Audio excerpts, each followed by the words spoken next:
Echoes of the Counterfeit Crown. Trey Knowles Allegory Chronicles. I, the stone that changed the river.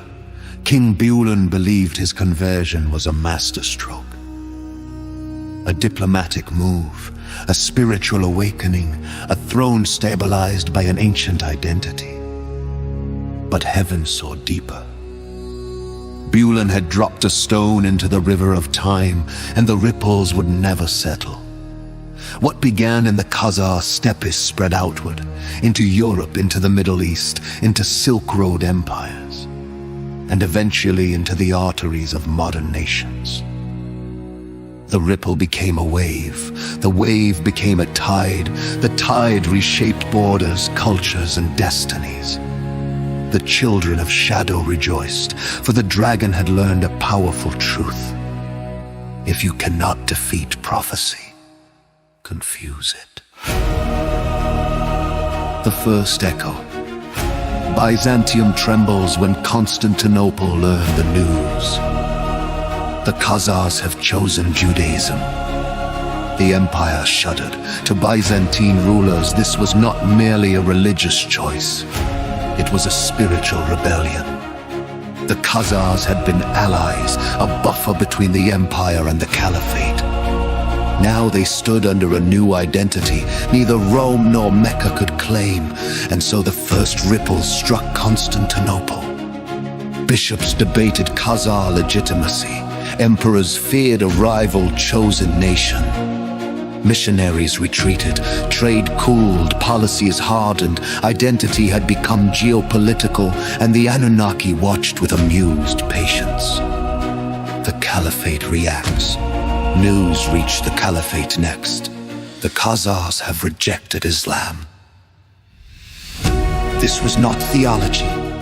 This was betrayal. The Caliphate had hoped to absorb Khazaria, culturally, spiritually, and eventually politically. But Bulan's decision created a spiritual triangle. 3 civilizations, 3 covenants, 3 claims to divine truth. The ripple hit Baghdad and Damascus. Borders fortified, diplomacy cooled, raids increased, caravans rerouted, scholars grew suspicious. Identity became warfare, and the dragon fed on rising tension. Europe confused. Then the ripple reached medieval Europe. Chroniclers wrote in astonishment. A nation of Jews, a kingdom claiming the mantle of Israel. Confusion spread into monasteries, royal courts, churches, peasant villages. Everyone whispered, what does this mean for prophecy? Identity became myth. Myth became political fuel. The destructive image whispered into the ears of princes.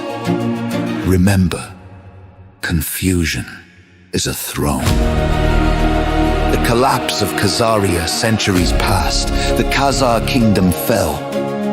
Not suddenly, but slowly, as if history itself resisted the weight of a borrowed crown.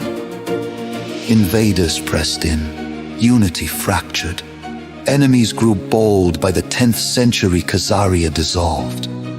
The children of light wrote, when identity is adopted for power, it cannot hold a kingdom. But the children of shadow celebrated, for the fall scattered Bulan's people across continents, carrying with them an identity. Never truly theirs, yet destined to shape global debates. The counterfeit outlived the crown.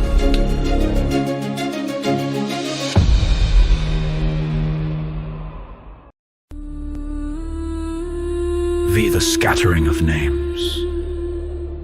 After the fall, Khazar descendants dispersed. Into Eastern Europe, the Caucasus, Byzantine lands, Persia, the Silk Road and rising Rus kingdoms. Wherever they settled, they carried the adopted identity of Israel. But identity without covenant breeds confusion. Some assimilated, some preserved the new faith, some merged into older Jewish communities. Some reinvented their histories. Over time, the world forgot the details, but not the consequences. A mosaic formed, some genuine, some inherited, some adopted, some reshaped. And in every ambiguity, shadow found new opportunities. The rise of modern claims. Centuries later, Bulan's choice resurfaced like a buried ember.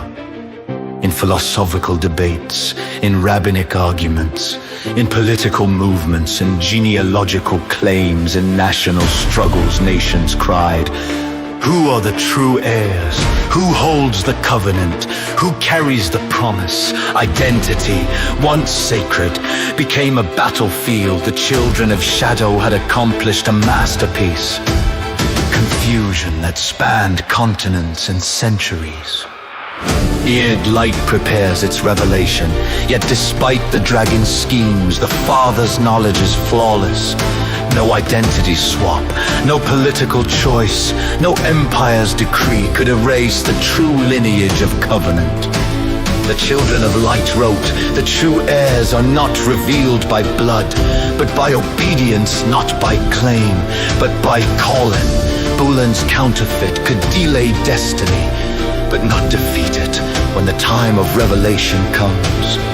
All identities, true, false, adopted, and fabricated, will stand in the light, and the light will divide covenant from counterfeit, the chosen from the self-chosen, the dragon's heirs from the fathers. What this means for the future.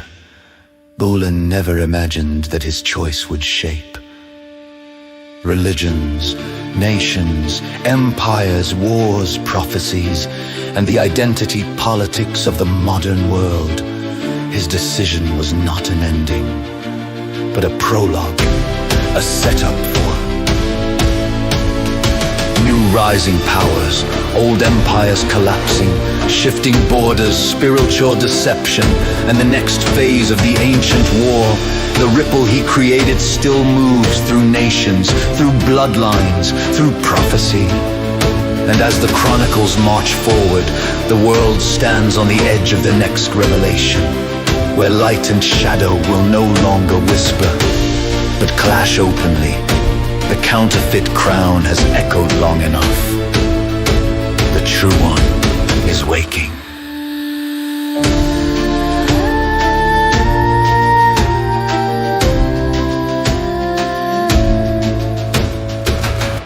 The true one is waking.